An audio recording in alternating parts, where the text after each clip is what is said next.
Hello and welcome to Rachel's Atelier. Today I am doing a video on my process of doing a master study of Claude Monet's painting, which is called the Esterel Mountains. I'm probably pronouncing that wrong. And on the screen just before I had all of my colors that I'm using listed in the order that they are on my palette. This, of course, is just going to be kind of a quick overview, a speed paint of this process. So I'm just going to kind of give you a general idea of how I approached this painting.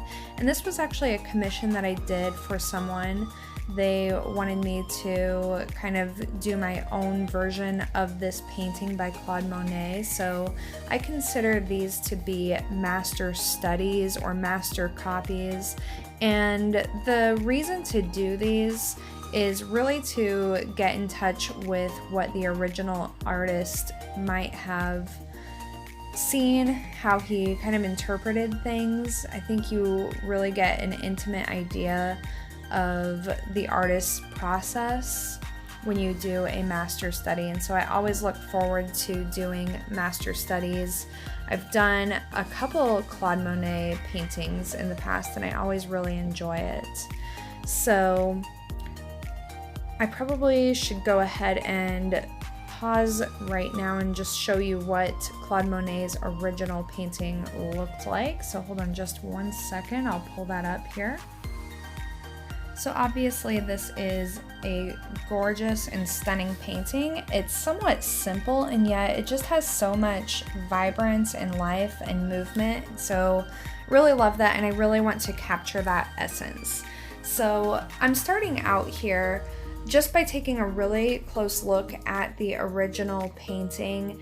And what I'm noticing, especially about the tree and the leaves, is that especially on the outer edges of the shape of this tree, I see this really nice cool blue halo around it where the leaves of the tree are meeting the sky. So I went ahead and I did my initial block in of that tree with just some ultramarine blue so that I could build off of that and leave some of that showing through so that I have this nice soft halo right there. And what I'm going to be doing, at least initially for this painting, is I'm going to try to block in colors. I'm going to try to get them as close as I can to the original. I'm not going to be worrying about any of the brush strokes that I can see in Claude Monet's original painting. That's all going to come later. I'm going to build those up. First, I'm going to start this painting as I start all of my paintings, and that's just by blocking in the most basic shapes. I'm going to be working from my darkest values, trying to then gradually work up to the lighter values. And the reason I do that and many other artists do that, especially with oil paint, is because, and I'll actually have to make a video demoing this because I think it's really interesting. I did this for my students who I teach in person. I demonstrated what happens when you try to paint from your lighter values and then put darker values on top. It just doesn't work with oil paint. Because if you put a light value down and then you try to put a dark color over it, you're going to get too much mingling between the white pigments, the pigments that have white mixed into them, and then that dark color on top. So it's very difficult, especially if you're working alla prima where your paint is wet the entire time that you're working.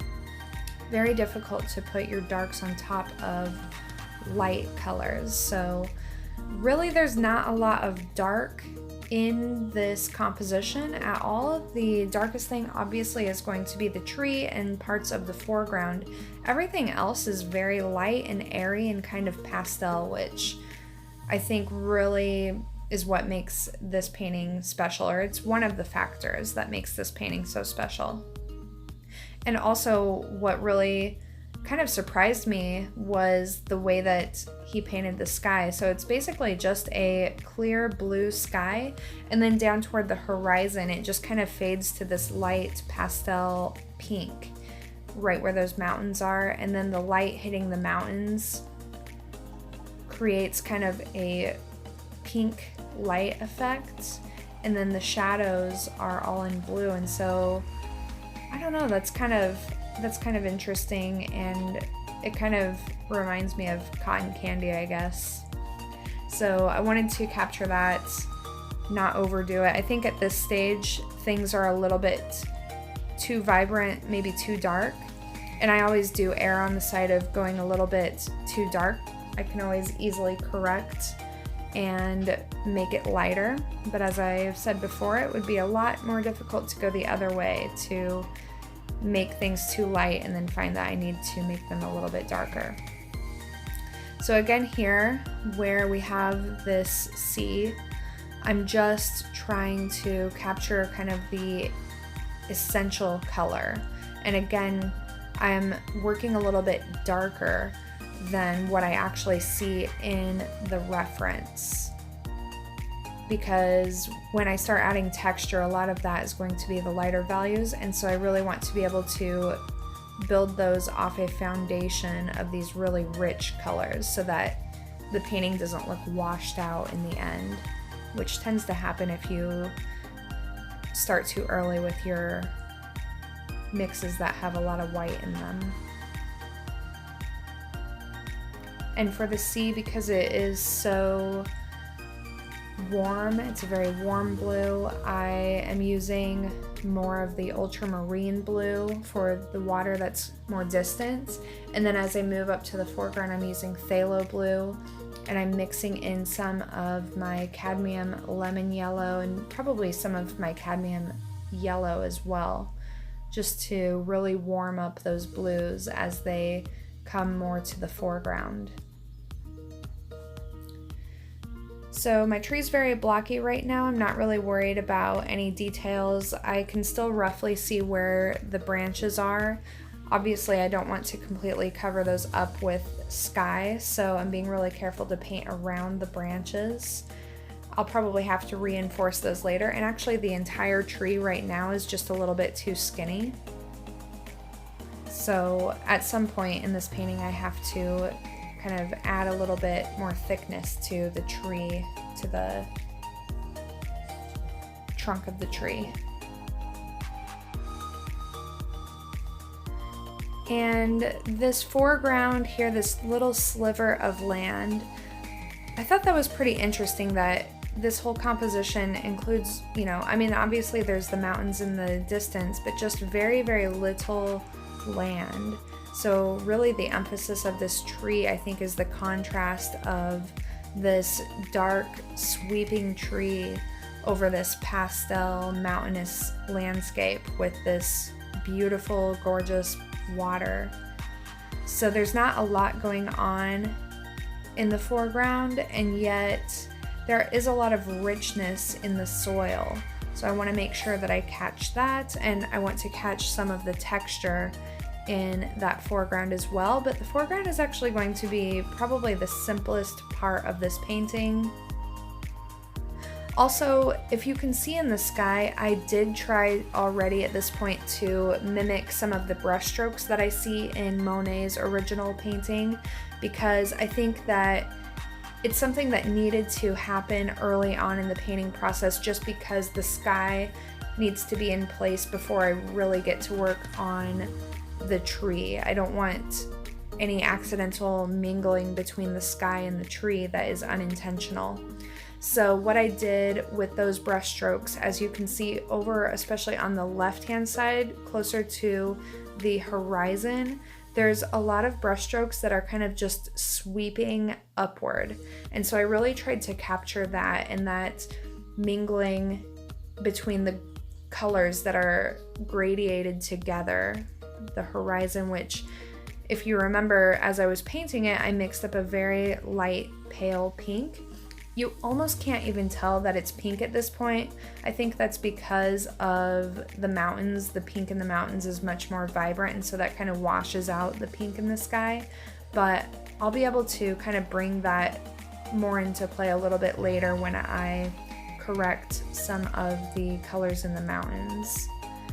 So I just wanted to make a note of that though, that it was really important, at least for the sky, to really have its brush strokes all in place, so that as I build up this tree, I don't need to worry about going back into the sky and doing too much work there. Although I will end up doing just a little bit of work to correct some of the colors. And now with this tree, I'm building off of that ultramarine blue, starting to mix up a very, very dark blue-green. I don't want to go overboard. I don't want to jump too far too fast with my greens and, you know, just suddenly have really bright greens on top of that blue. It has to be a gradual buildup, and I need to let some of those original ultramarine blue block-in colors show through. Even if it's just very subtle, it does make a difference. So as you can see, now I'm going in with just a little bit more of a kind of traditional green, just gradually adding more yellow as I go along. And I'm also starting to add just a little bit of red to tone down the green, because I don't want some artificial bright green. The tree is very dark overall, and so as I add the lighter greens, I really need to be careful not to go overboard with bright greens, because that will make the tree seem lighter and brighter than it really is in the original painting. Now I'm also just going back into this little sliver of ground here, adding some texture, some shadow, starting to define the tree a little bit more. It's still a little bit on the skinny side, but you can see I've kind of captured a couple areas where there's apparently some sunlight hitting the trunk of the tree, so it doesn't look really good right now, but I wanted to make sure to block those in at this point, and then it will be a little easier to correct them later. One thing I found really tricky about this painting was that there are some kind of yellowish, orange, red objects out in the water. You can see them a little bit at this point in the painting. I never figured out what those were, so I don't know what to call them to describe them. They're just, I don't know, they're orange things in the water. I'm not sure, but I kind of struggled with those, and it was because I couldn't figure out what they were. So I mean, I did my best just to kind of paint what I could see in Monet's painting and not worry about it too much, because sometimes, you know, you just paint what you see and you don't have to overanalyze and understand everything fully, I guess. Although I would like to know what those things are out there. So I'm just kind of gradually building those up, and I'll be kind of just picking on those a lot throughout the painting, just trying to get those right. Right now they're a little bit too bright, I think. So I already went in and added some lighter values to the water, and you could see that I used very short brush strokes so that I could start building up some of that texture. In this painting by Claude Monet, there is a lot of dry brush work, and so it kind of makes me curious to know exactly what his process was. Did he work on this alla prima when, you know, all the paint was still wet? Did he work on this over time and let the layers dry between his painting sessions? Not really sure. And this wasn't a particularly large painting. Off the top of my head, I can't exactly remember the dimensions of the original painting, but it wasn't a very large painting. One thing that I do want to make note of is that I'm working on a small 8x10 canvas, and I did the math on the ratio of the dimensions of the original painting, and it wasn't quite matching up with an 8x10. This is what my client wanted though. He wanted an 8x10 painting. So actually this master study is slightly cropped on both the left and right sides, more so on the left side, I think. And that was just because I wanted to capture the essence of this entire painting. I didn't want to change anything. I didn't want to change anything vertically, especially because I think that would have really changed it in a significant way. So it was just a little easier to crop off a few slivers on the left and the right. All right, so now I'm going back in with even more of a bright yellow. Well, I don't want to call it bright because there is a little bit of red mixed into that yellow, but there's a lot of, I'm sorry, it's a green, but there's a lot of yellow in it. It's a yellow-green with a little bit of red in it. But you can see that I'm using it very sparingly. I'm being very careful about where I place each brush stroke, because as you work on something that requires a lot of layers and buildup, it's really easy just to go all the way overboard as you go and completely obliterate what you have done before. And so I try to remind myself that what I've built up before is kind of a foundation. It's there for a reason, and it strengthens the composition, it strengthens the rendering. So I need to kind of hold myself back sometimes and make sure that I'm placing brush strokes in a very thoughtful way. So now I'm going back into the water again and just starting to add some short brush strokes to start emulating the texture in the original painting. And again, working a little bit more on the foreground here. And if you guys hear any weird background noises, it's my dogs. I like to do my voiceovers at night. They're usually a little bit more calm at night. But right now, one of my dogs is chewing on a toy. He's being kind of loud. And even when they're actually asleep, they're pretty loud because they snore a little bit. They'll be nice and quiet, and then all of a sudden I'll get a big snort. So that's just kind of part of what I am trying to deal with just to make videos. I really like making videos, and sometimes I'm a bit perfectionistic about it, I have to admit, but I'm trying just to be better and put things out there because I really enjoy it. So this was kind of my first session with that painting. I came back the next day, and if you're someone who likes to work a la prima like I do, but you don't always have, I think I spent probably maybe 4 hours on this painting altogether, but I didn't have 4 hours all in that first day to work on this. So something that you can do, especially with small paintings like this, is you can actually put your palette, if you've got extra paint on your palette, put that in the freezer. You can even put your actual painting in the freezer. And for oil paints, that will keep the paint really nice and soft and malleable. And I did forget to mention that I'm using a medium for this painting, and this is a medium that I use for almost all of my commissions. It's called Liquin. It's by Winsor & Newton. So I have a couple different Liquin products. I have just the original Liquin, and I have Liquin Impasto, and then I have Liquin Details. So Liquin is an alkyd medium, and basically it makes your oil paints dry a lot faster. So when I do commissions, sometimes it does take me a couple of days to actually paint the commission, and if I don't put any Liquin in my paint, then it's gonna take at least a week, if not more, for my painting to dry enough to be able to ship it. And so that's also not great for me because I do a lot of impasto techniques, and so you may know if you've worked with oil paint that the more thickly you apply it, the longer it's going to take to dry. So the Liquin really helps me to be able to get my commissions done in a timely manner. And Liquin is great too because if you put it in the freezer as well, it will not solidify. So I can still work a la prima on a painting over a couple of days if I'm able to put my painting in the freezer, which is a little weird, but you know, not when you're an artist. Nothing's too weird when you're an artist.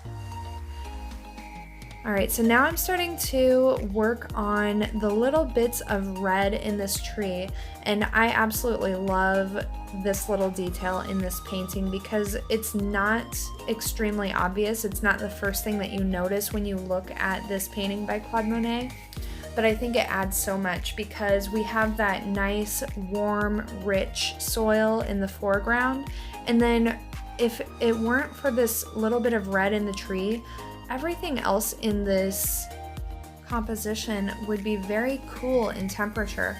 So just that little bit of subtle red in the tree, I don't know, it must be some kind of berry maybe, I'm not sure, it doesn't really matter. but it just adds a little bit of warmth to the rest of this composition and really helps to balance it out. So I really liked that. And of course, because it is kind of a feature color and it's very much a complementary color to the greens, I wanted to pretty much have all of my greens in place before I started putting the red in there. And at this stage, I just kind of have them loosely blocked in. I will kind of revise them just a little bit. And now I'm working on the trunk of this tree, kind of making sure that the form is more accurate to the original, and working on the color a little bit too. It looks a little funny right now. It looks like there's 2 strokes of red paint, but I promise I fixed that, I think. Rewatching myself paint, sometimes I wonder, it makes me want to go back and look at the painting and make sure I didn't totally miss something, because that, of course, could happen. It's also a bit of a matter of lighting as well. So I have a pretty decent light situation in my studio right now. I have one of those ring lights, and if you have no idea what I'm talking about, you may not be an artist who makes videos, but I think it's a very common thing that artists who make videos of their process use. So if you're curious, it is called a Neewer, spelled Neewer, I think, ring light, or you can just search for ring light on, like Amazon or just Google, I guess, and you'll see what I'm talking about. But it does create a really nice, almost natural full spectrum light, but it's still not perfect, and so it can alter the appearance of colors somewhat, especially through the lens of a camera. Oh, there we go. So I did kind of correct those red strokes of paint. And yeah, right now it's still a little bit obnoxious looking, but it gets better, I promise. Sometimes things are a little bit like a back and forth when you're just making adjustments, and sometimes there are colors that we perceive incorrectly, and I'm not really sure exactly how to explain that, other than sometimes in our own minds we kind of exaggerate what color we're seeing, and we don't realize that it's actually very subtle, very much not what we're interpreting it as. And so I think that I ran into a little bit of that in a couple places with this painting. So the trunk of the tree, which I will be correcting, and you can see I'm again fiddling with these objects out in the water. Right now they're just really, really bright orange. They don't quite look right. When I look at the original painting, in my mind, I see them as being really bright orange just because there's so much contrast between those objects and then the nice, cool, greenish blue water all around them. So it's something that I have to just be mindful of. I have to take a step back every once in a while, which I did take lots of, moments to kind of ponder what to do next, but the magic of making videos is that I can just cut out all of those boring moments where my hand wasn't actually doing anything. So videos can be a little bit deceiving in that way, but I think that you'd prefer not to just watch nothing happening while I'm sitting there thinking. So you can see I'm going back into the water, adding a lot more of these brush strokes in there, trying to use some dry brush technique to the best that I can with paint that's literally wet. So it's hard to do dry brush when you're working with all wet paint.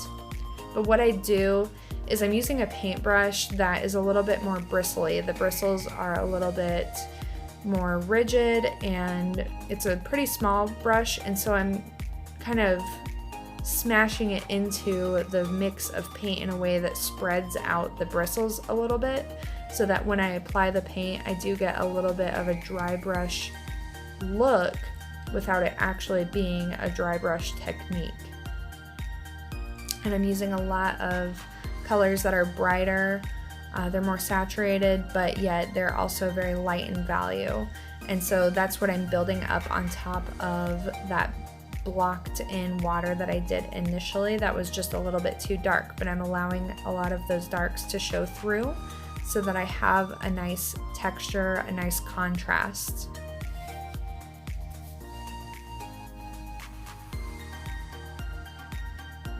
And I had a lot of fun mixing up all these blues for the water. It's a color that I just absolutely love. I love this aquamarine or turquoise color. I just can't get enough of it. And when I was asked to do this painting, that's kind of the first thing that I noticed about the painting, was that, you know, I was so excited that I was gonna get to paint this water because I just absolutely love it. It just looks so serene and refreshing. So I'm getting pretty close to the end of this painting. And when I get to the end, I'll put a little photograph of the final painting so you can see a little bit more of an accurate version of it than what you see here on the video. Yeah, this was a really fun painting to work on. I always love working on master studies, and Claude Monet is a really great artist. If you're interested in impressionism, I really encourage you to do a master study of Claude Monet. I find a lot of high resolution images on wikiart.org. It's really a great website for finding high resolution images of great paintings. And so that's going to be it, you guys, for this video. I hope that you enjoyed this really quick kind of overview tutorial of this process. And if you would like more in-depth tutorials from me, I am a teacher on Skillshare, and I have some links in the description of this video that will take you to my Skillshare page. And if you're not a Skillshare member, you can get 2 months free through my link. So I hope that you enjoyed this. I'd love to hear from you guys, and thanks so much.